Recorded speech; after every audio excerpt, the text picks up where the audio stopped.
Please open with me the acts of the apostle, प्रेरितों के काम, रसूलों के कर्तव्य, उसका 20वां अध्याय, चैप्टर 20। और मैं आपके लिए एक आयत पढ़ रहा हूं, 20 का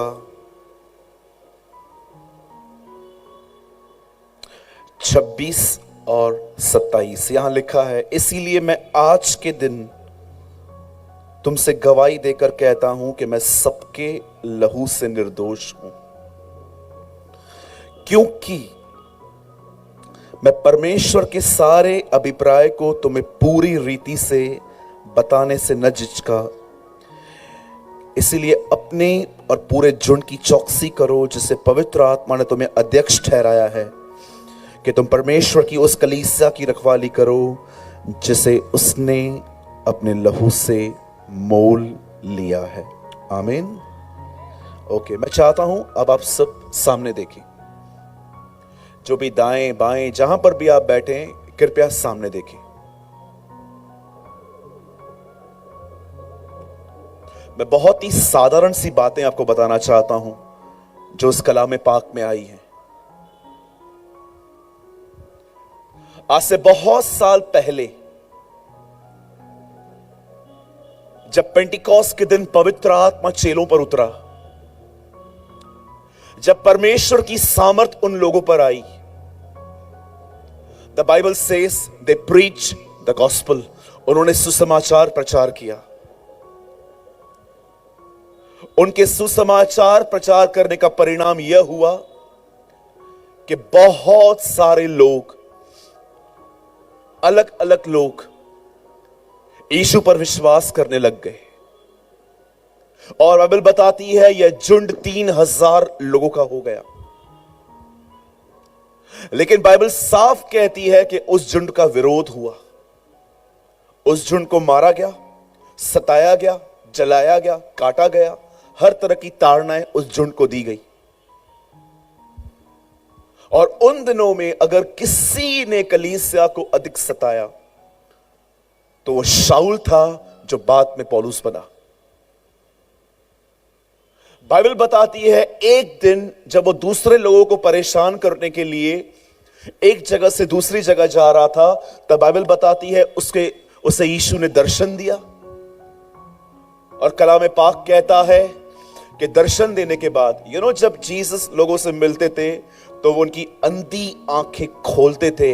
but this is the first incident in the Bible जिसको यीशु ने मिलकर उसे ब्लाइंड किया था। Is the first person.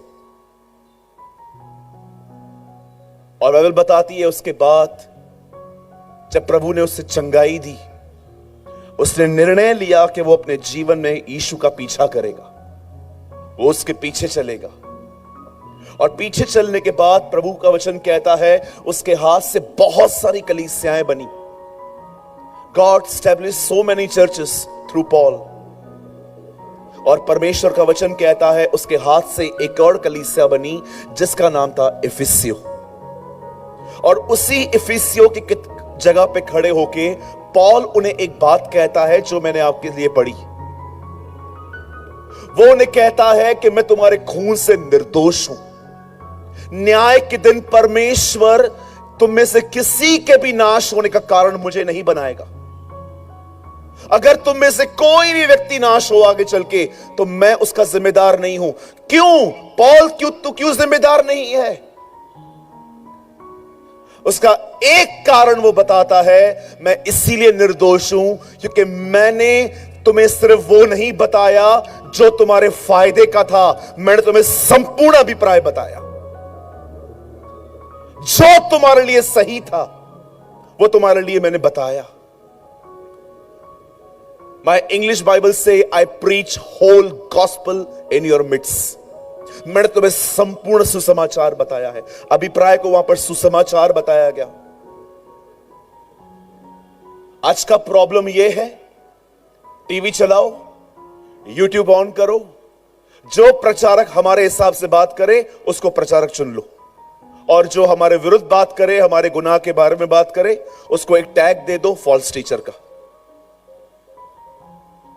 Bible बताती है अंतिम दिनों में कलीसिया के अंदर एक हेरेसी ये आएगी कि लोग उन्हें नहीं सुनेंगे जो उनके भले के लिए बात करेंगे, लेकिन लोग उन्हें सुनेंगे जो सिर्फ उनके फायदे के लिए बात करेंगे।